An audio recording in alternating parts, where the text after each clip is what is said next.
चलिए फ्रेंड, हम लोग स्टार्ट करते हैं हमारा इंपॉर्टेंट चैप्टर फिजिक्स का from 10th standard, that is chapter number 4 effects of electric current. ये इलेक्ट्रिक करंट एक मेजर टॉपिक है लेकिन बहुत इंटरेस्टिंग भी है। साथ ही साथ इसके हम लोग वेरियस क्वेश्चंस न्यूमेरिकल्स को स्टडी करेंगे।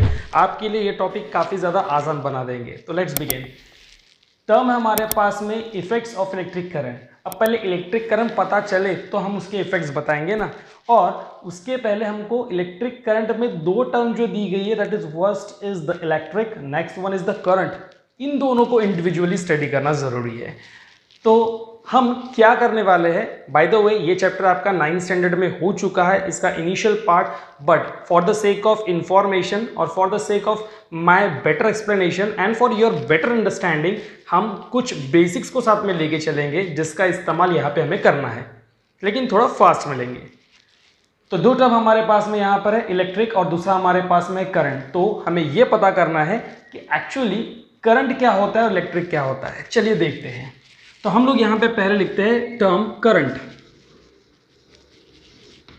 अब करंट हमारे पास ना बहुत ही लॉजिकल अंडरस्टैंडिंग होती है। उसको करंट लग गया, वायर को हाथ लगाया, खुला वायर था, बटन ऑन कर दिया, उसको करंट लग गया। तो ये करंट का मतलब करंट लगना नहीं होता। करंट का मतलब एक्चुअल में होता है फ्लो। करंट का एक्चुअल मतलब होता है फ्लो। मतलब किसी भी चीज़ के बहने को हम बोल सकते हैं कि वो उसका करंट है। और बहने की प्रॉपर्टी यानी फ्लो होने की प्रॉपर्टी किसकी होती है? It is of fluid. जो भी फ्लूइड हमारे पास में होंगे उनकी प्रॉपर्टी होती है बहने की, यानी कि फ्लो होने की प्रॉपर्टी। अब फ्लूइड हम किसको कहते हैं? कौन सी चीज़ भैया बहते? तो दो चीज़ें हमारे पास बड़ी आसानी से बहती है। नंबर वन इज लिक्विड और दूसरा हमारे पास में है एयर और से गैस।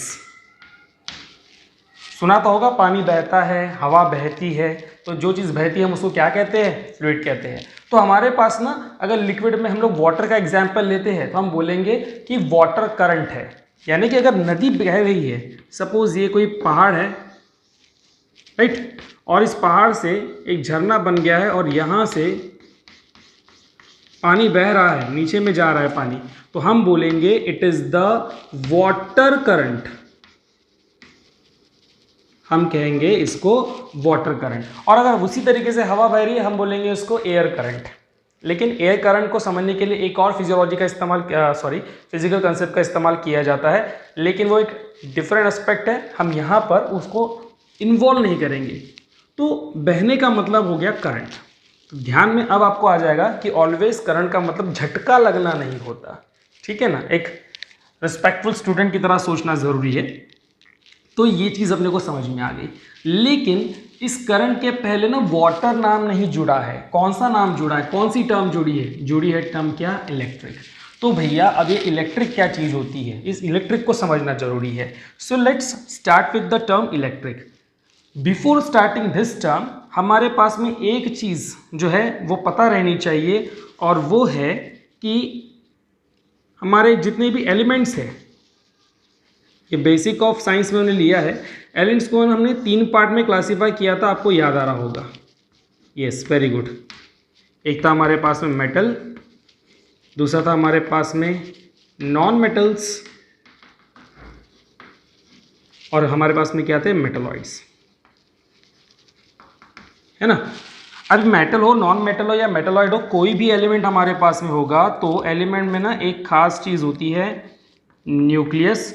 और न्यूक्लियस के अराउंड हमारे पास में क्या होते हैं? शेल्स, लोग जानते हैं। और इन शेल्स में क्या होते हैं? इन शेल्स में होते हैं इलेक्ट्रॉन्स। इन शेल्स में क्या होते हैं? इलेक्ट्रॉन्स होते हैं। तो मैं इस इलेक्ट्रॉन की बात क्यों कर रहा हूँ भैया?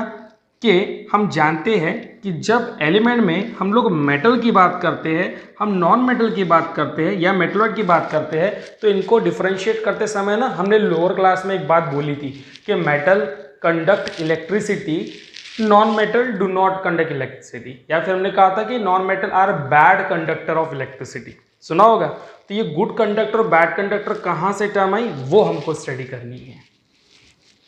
लिखता हूं मैं यहां पे कुछ इस तरीके से कि हमारे पास में जो एटम है,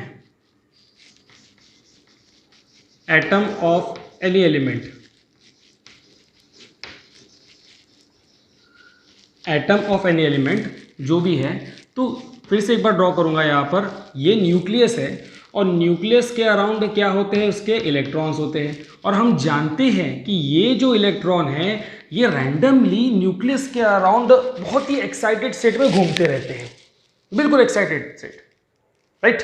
और ये इलेक्ट्रॉन जो है हमारे पास में, मैं कौन से इलेक्ट्रॉन की बात कर रहा हूँ भैया, मैं इलेक्ट्रॉन बात कर रहा हूँ ऑफ मेटल्स। हम किसकी बात कर रहे हैं, मेटल्स की। और मेटल्स के इलेक्ट्रॉन की बात क्यों कर रहा हूँ, नॉन मेटल की मैं बात क्यों नहीं कर रहा हूँ। देखिए मेटल की हमने बात की थी कि मेटल की जो वैलेंसी होती है वो होती है 1 2 3। जनरली हमारे पास में मेटल की वैलेंसी होती है 1 2 3। और हम ये जानते हैं कि मेटल की प्रॉपर्टी होती है कि वो इलेक्ट्रॉन्स क्या करते हैं, डोनेट करते हैं, है ना। मेटल की प्रॉपर्टी क्या करते हैं, ये मेटल बोलता है कि वो अपने इलेक्ट्रॉन क्या करना चाहता है, डोनेट करना चाहता है। और डोनेट करना है या फिर देना है, ये कब पॉसिबल है। एक एग्जाम्पल ले लेते हैं कि अगर आपके घर पे सपोज बहुत सारी चॉकलेट अगर है, बहुत सारी चॉकलेट है, सपोज 10 चॉकलेट आपके घर पे और 2 ही लोग हो, आप हो, 2 ही हो, और सडनली आपके घर के दरवाजे पे कोई अगर ज़रूरतमंद आ जाता है, हम भिखारी वर्ड इस्तेमाल नहीं करते, अच्छी बात नहीं है, हम बोलेंगे कोई ज़रूरतमंद इंसान अगर आ जाता है तो क्या किया जाता है वहाँ पर। आपके पास 10 चॉकलेट है, आप क्या कर सकते हो, आपके लिए ना 2 चॉकलेट, 3 चॉकलेट, 4 चॉकलेट भी सफिशिएंट है। आप बची हुई 2 चॉकलेट्स जो है वो आगे वाले को दे सकते हो। आपने क्यों दिया, क्योंकि आपके पास क्या थे, चॉकलेट एक्स्ट्रा थे, राइट, एक्स्ट्रा थे, इसलिए आपने उसको कैसे दे दिया, फ्री में दे दिया। और इसलिए वो चॉकलेट आपके पास से उसके पास चले गए, जरूरतमंद के पास, यानी वो चॉकलेट आपके पास से क्या हो गए, मूव हो गए। तो हम बोलेंगे मूवेबल, क्या बोलेंगे उसको, मूवेबल। अब उस चॉकलेट को ना इलेक्ट्रॉन बोलते हैं हम लोग, उस चॉकलेट को हम लोग क्या बोलेंगे अभी, इलेक्ट्रॉन्स। हाँ जी, तो मेटल के पास भी 1 2 या 3 इलेक्ट्रॉन उसके लास्ट शेल में, जो भी उसकी लास्ट शेल होंगी, फर्स्ट सेकंड थर्ड जो भी उसकी लास्ट शेल होंगी, उसके पास इलेक्ट्रॉन ज़्यादा है, इसलिए तो ना वो इलेक्ट्रॉन देगा, है ना, इलेक्ट्रॉन ज़्यादा होने की वजह से ही देगा, ज़्यादा है इलेक्ट्रॉन देगा। तो ऐसे इलेक्ट्रॉन को क्या कह सकते हैं, एक्स्ट्रा इलेक्ट्रॉन कह सकते हैं, फ्री इलेक्ट्रॉन कह सकते हैं, या फिर क्या बोल सकते हैं, मूवेबल इलेक्ट्रॉन्स, इजंट इट। तो electrons in metals there exist extra free और movable electron। तो भैया यही वो इलेक्ट्रॉन्स होते हैं जो होते हैं फ्लो मेटल से, यही वो इलेक्ट्रॉन हैं जो क्या होते हैं, फ्लो होते हैं, एज लाइक फ्लूइड, फ्लो होते हैं, किस में से, मेटल में से। क्लियर है। अब सवाल ये आ जाता है जनाब कि वो फ्लो क्यों होंगे, कि वो फ्लो क्यों होंगे। सीधी सी बात है, हर किसी के सवाल आएगा। तो ना हम इसको समझने के लिए एक वायर बना लेते हैं। मान लेते हैं ये मेरे पास में एक वायर है, तो इतना पतला वायर तो आपको दिखेगा भी नहीं और समझेगा नहीं। तो हम ना मोबाइल पे कैसे ऐसे हाथ रखते हैं, पिंच रख के उसको ऐसा जूम करते हैं। मैं भी इसको थोड़ा जूम कर देता हूँ और ये बन गया मेरे पास में इतना एक थिक वायर। और मैंने क्या कर दिया, ये वायर को इधर से काट दिया, दोनों साइड से काटने के वजह से एक सर्कुलर ओपनिंग मुझको मिल गई यहाँ पे, ठीक है। It is a wire. Wire किसका बना हुआ है, मेरा मेटल का बना हुआ है। मान लेते कॉपर का होगा या फिर एल्यूमिनियम का होगा, और क्योंकि वो मेटल से बना हुआ है so it is a conductor. ये क्या एक प्रकार का मानते आप लोग जानते हो, मैं यहाँ लिख देता हूँ, it is a conductor, it is a good conductor, ठीक है। अब मैंने यहाँ से वायर को क्या कर दिया, काटा, कट किया, कट करना या फिर मैंने इसको साइड से क्रॉस कर दिया, तो हम इसको कहेंगे क्रॉस। क्रॉस करने की वजह से मुझे 2 टुकड़े मिल गए, टुकड़े को हम लोग कहेंगे, हम इसका सेक्शन निकाल लिया, ठीक है। और इस वजह से मुझे इसका एक सर्क्यूलर एरिया मिल गया, hence it is called as cross sectional area, cross sectional area. Short में ना हमको इसको CSA बोल देते हैं, ऐसा कहीं लिखा नहीं जाता, मैं सिर्फ शॉर्ट में बोल रहा हूँ, क्रॉस सेक्शनल एरिया। अब इस मेटल के अंदर में करोड्स ऑफ एटम्स है, बहुत सारे एटम्स है, और हर एटम के पास है एक्स्ट्रा इलेक्ट्रॉन्स। हर एटम के पास क्या है? Extra electrons. अब ये जो इलेक्ट्रॉन है ना जनाब, ये क्या है? ये रैंडमली इधर उधर घूम रहे हैं। हमने पहले कह दिया कि इलेक्ट्रॉन के अंदर में हाई एनर्जी होती है, वो एक जगह स्टेबल नहीं रहते, एक जगह बिल्कुल स्टेबल नहीं थी। मान लीजिए क्लासरूम भरी, आप ही स्टूडेंट हो, आप अपने आप को बहुत अच्छे से जानते हो, हम भी स्टूडेंट रह चुके हैं। जब क्लास में कोई टीचर नहीं होता, उस समय पर बात करते हैं कि भैया स्टूडेंट का किस तरीके से बिहेवियर होता है। वो एक जगह बैठते हैं तो आवाज़ करते रहते हैं, हिलते डुलते रहते हैं, एक्साइटेड होते हैं, कोई भी काम करने के लिए हाईली एक्साइटेड होते हैं, बहुत एनर्जी फील्ड होते हैं। सेम हैपन हियर कि अब ये इलेक्ट्रॉन जो है ना, वो बिल्कुल रैंडमली इधर उधर मूव हो रहे हैं, उनका कोई डायरेक्शन फिक्स नहीं है, यहाँ वहाँ की डायरेक्शन में मूव हो रहे हैं फिलहाल इलेक्ट्रॉन। बट जैसे ही क्लास में टीचर एंटर करती है, at the time when teacher enters in the classes, क्या हो जाते हैं? बच्चे एकदम बोर्ड की तरफ देखना शुरू कर देते हैं, स्ट्रेट। स्टूडेंट्स को एक डायरेक्शन मिल जाती है। क्यों? क्योंकि बाहर से कोई तो भी आया है। कौन आया है? टीचर आया है। टीचर के आने के वजह से उनको पढ़ने की एक एनर्जी मिलती है। क्या मिलती है? एनर्जी। तो हम यहाँ पर उस एनर्जी की बात करेंगे। जैसे हम इसको एनर्जी देते हैं, जिसको हम लोग जनरली इलेक्ट्रिकल एनर्जी कहते हैं, वो एनर्जी एक्चुअली यहाँ पर कहलाती है, मैं इसको मिटा देता हूँ, वो कहलाती है चार्ज। क्या कहलाती है वो? चार्ज। वो कहलाती है चार्ज। ठीक है। और जैसे ही मैंने चार्ज दिया, जैसे टीचर क्लास में बच्चों को जिस तरीके से डायरेक्शन मिल गया था, अब अगर मैंने इस डायरेक्शन में चार्ज दिया है, यानी कि इस डायरेक्शन में एनर्जी दी है, तो इसी डायरेक्शन में सारे के सारे इलेक्ट्रॉन अरेंज हो जाएंगे, और वो इलेक्ट्रॉन इस इलेक्ट्रॉन से इधर चार्ज पास करेगा, ये इलेक्ट्रॉन इधर इलेक्ट्रॉन का चार्ज पास करेगा, और ये पास करेगा। इस तरीके से एनर्जी आगे फ्लो होते हुए जाएंगी। क्या होते हुए जाएंगी? फ्लो होते हुए जाएंगी, और फ्लो होते हुए वो आगे बढ़ेंगी। तो चार्ज का जो सिंबल होता है ना, इट इज क्यू। पूछना नहीं क्यू, क्योंकि इसका सिंबल है क्यू।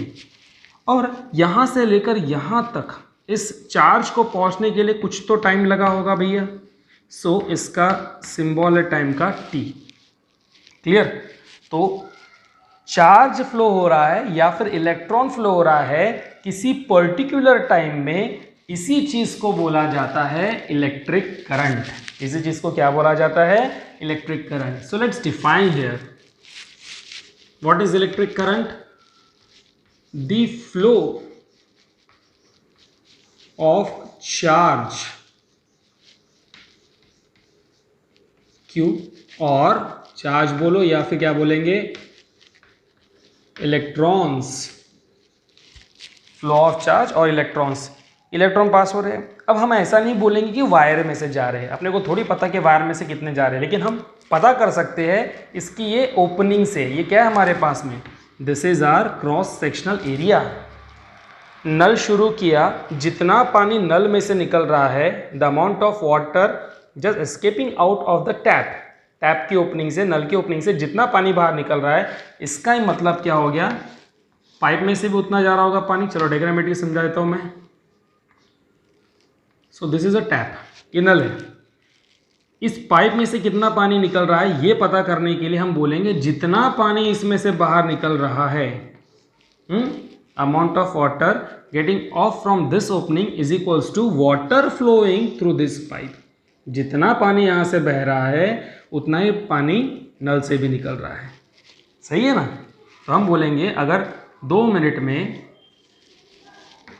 इन 2 मिनट्स, 2 मिनट में अगर से 4 लीटर पानी निकल रहा है, 2 मिनट में 4 लीटर पानी अगर निकल रहा है, तो हम बोलेंगे हाँ 2 मिनट में यहाँ से भी पाइप से कितना गया पानी? 4 लीटर ही गया।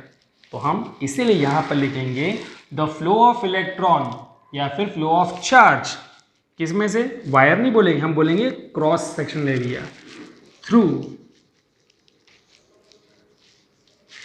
Any cross sectional area of a conductor. हमने यहाँ पे वर्ड किया एनी, ये वाला भी हो सकता है क्रॉस सेक्शनल एरिया या फिर ये एरिया। इन यूनिट टाइम, देखो भैया मैंने वर्ड किया यहाँ पे यूनिट, इसके पहले बता चुका हूँ मैं। यूनिट क्या होता है? यूनिट मतलब वन। हो सकता है वो 1 मिनट के लिए हो सकता है फ्लो, 1 सेकेंड के लिए हो सकता है, 1 आवर के लिए हो सकता है, 1 डे के लिए हो सकता है, 1 वीक, 1 मंथ, 1 ईयर, 1 सेंचुरी, है ना। यूनिट का मतलब क्या होता है? 1 is called electric current. Important definition जो कि हमने लास्ट ईयर पढ़ी है 9th स्टैंडर्ड में, बट रिकॉल कर दिया। मेरा काम है, मुझे समझाना है, मुझे भी आसानी होनी चाहिए और आपको भी आसानी होनी चाहिए समझने में। डेफिनेशन को एक बार वापस रिपीट कर देते हैं, मेरी इच्छा है, देख लेते। The flow of charge, charge flow हो रहा है, चार्ज फ्लो हो रहा है किससे? Through any cross section area of a conductor, यहाँ से फिर यहाँ से चार्ज क्या हो रहा है? फ्लो हो रहा है through any cross section area of a conductor in unit time. In unit time, time कितना भी मैंने बता दिया आपको। It's called as what? Electric current. इसी को हम लोग क्या बोलेंगे? Electric current. तो भैया फ्लो हो रहे इलेक्ट्रॉन उसी तरीके से जिस तरीके से लिक्विड या फिर गैस फ्लो होती है। तो एक प्रकार से हम बोल सकते हैं कि हमारा इलेक्ट्रॉन भी क्या हो गया? इलेक्ट्रॉन भी हो गया is a kind of fluid. अब ये बात तो सच है कि पानी का जब तक लेवल डिफरेंस नहीं होता ना तब तक पानी नहीं बहता। तालाब का पानी कभी बहता हुआ नजर नहीं आएगा, हवा की वजह से हिल सकता है, लेकिन वो बहता है तो हम उसको नदी बोलते हैं, रिवर बोलते हैं। और ये कब होता है? जब दो पोजीशन में डिफरेंस होता है। जब इसका लेवल हाई होगा तो वाटर बराबर यहाँ से लेके यहाँ तक फ्लो होगा। Same happen with the air. जब हाई प्रेशर और लो प्रेशर की बारी होती है, हाई प्रेशर बेल्ट और लो प्रेशर बेल्ट जब क्रिएट होते हैं, उस दोनों के डिफरेंस की वजह से air one point two another point flow होती है और से ब्लो होती है। उसी तरीके से यहाँ पर भी इलेक्ट्रॉन भी अपनी जगह से एक्साइटेड है, इधर उधर रैंडमली मूव कर रहा है, लेकिन उसको फ्लो कराने के लिए कंडीशन रिक्वायर्ड इज एनर्जी और से चार्ज। बातें बहुत हो गई, चलिए एक फॉर्मूला लिख लेते हैं। यहाँ पर डिफाइन करते हैं E electric charge is equals to numerator में हमारे पास में क्या है भैया? चार्ज और डिनोमिनेटर में हमारे पास में क्या है? यहां पर time, right. Therefore electric charge का सिंबल क्या होता है? ये होता है I, right. Is equals to charge का सिंबल क्या होता है हमारे पास में? Q, right. और टाइम का क्या होता है? T। तो V just made a formula for electric current, है ना। ये हमारे पास में एक फॉर्मूला बन गया। अब ना यहाँ पे इसकी यूनिट लिख लेते हैं, SI यूनिट, जो कि हमारी आदत है, सवाल पूछे जाते हैं।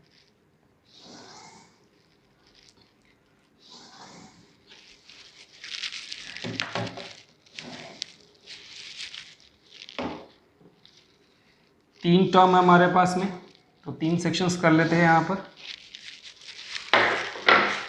तो यहाँ हम लिखेंगे टर्म,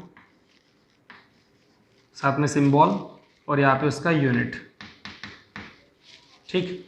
तो टर्म हमारे पास में पहले इलेक्ट्रिक करंट,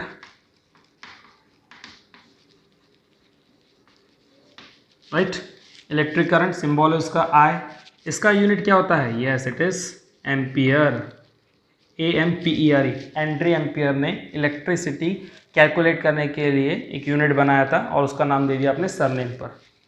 सरनेम ही डालते लोग अपना, नाम सरनेम से अच्छी बात है, एम्पियर। एंड इसका सिंबल हो जाता है A। नेक्स्ट है हमारे पास में चार्ज इसका सिंबल हमने Q रखा है। इसका यूनिट क्या होता है? Coulomb, right. और कूलम का होता है कैपिटल C। नेक्स्ट है हमारे पास में टाइम का क्या होता है? सिंबल T, और इसका ऐसा यूनिट ऑलवेज रहेगा सेकेंड।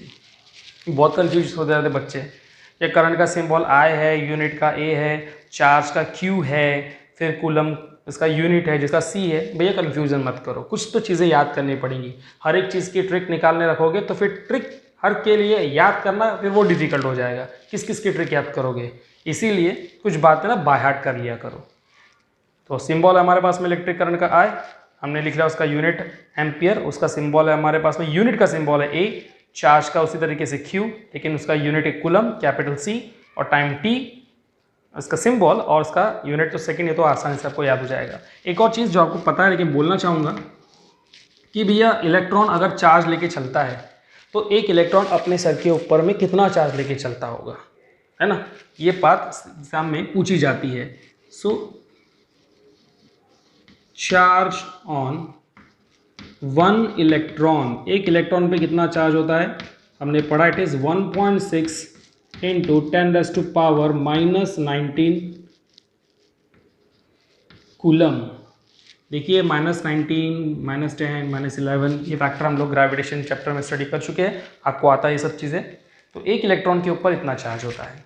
तो यहाँ हमने ना चैप्टर को स्टार्ट किया है with a very important topic that is electric current.